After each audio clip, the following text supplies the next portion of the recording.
ഹേ all ചെവി കൂർപ്പിച്ച് വെച്ചോ. ആ മഴേൻ്റെ ഒരു ശബ്ദം കേൾക്കാൻ പറ്റും. നല്ല മഴ. ഞാൻ വിചാരിച്ച് മഴ ഉണ്ടാവില്ല, കാരണം വന്നന്ന് മഴയില്ല.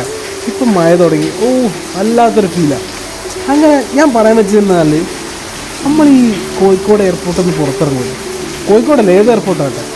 പണ്ട് അപ്പോൾ ഈ പണ്ട് ചെറിയടുത്ത് മുതൽ വലിയടുത്ത് എത്തുന്നവരെയുള്ള ഒരു ചിന്ത അല്ലെങ്കിൽ തിങ്കിങ് ഉണ്ടല്ലോ, അതാണ് ഞാൻ പറയാൻ വന്നത്. ചെറിയടുത്ത് നമ്മൾ വിചാരിക്കും, നമ്മളെ ഫാൻസൊക്കെയാണ്, എക്സിറ്റ് ടീമുണ്ടല്ലോ പുറത്തേക്ക്, ആൾക്കാരൊക്കെ ഇങ്ങനെ നിൽക്കൂലേ, നമ്മളെ ഫാൻസ് താങ്ക് യു. കുറച്ചുകൂടി വലുതായപ്പം നമുക്ക് നാണമെന്ന് പറയും. ഇതൊരു ടാസ്ക്കായി തുടങ്ങി. ഈ എക്സിറ്റ് ടീം ആൾക്കാരൊക്കെ ഇങ്ങനെ മുന്നിൽ നിൽക്കൂലേ, നമുക്കൊരു ചമ്മലും കാര്യങ്ങളൊക്കെ. കുറച്ചുകൂടി വലുതായപ്പോൾ ശരിക്കും ആ റിയാലിറ്റി മനസ്സിലാക്കി. എന്താണ്, ഇത്രയും വർഷത്തിന് ശേഷം ഓരോരോ ഫാമിലീനെ അല്ലെങ്കിൽ ഫ്രണ്ട്സിനെ കാണാൻ വേണ്ടി വെയിറ്റ് ചെയ്യുക. മീൻസ് വർഷങ്ങൾക്ക് ശേഷമുള്ള പ്രവാസികൾ വരുന്നത്. അപ്പോൾ ആ ഒരു ഫീലുണ്ടല്ലോ, അത് മനസ്സിലാക്കി ആ ഫീല് പിടിച്ചിട്ടുണ്ടല്ലോ, വേറെ തന്നെ സുഖമാക്കും.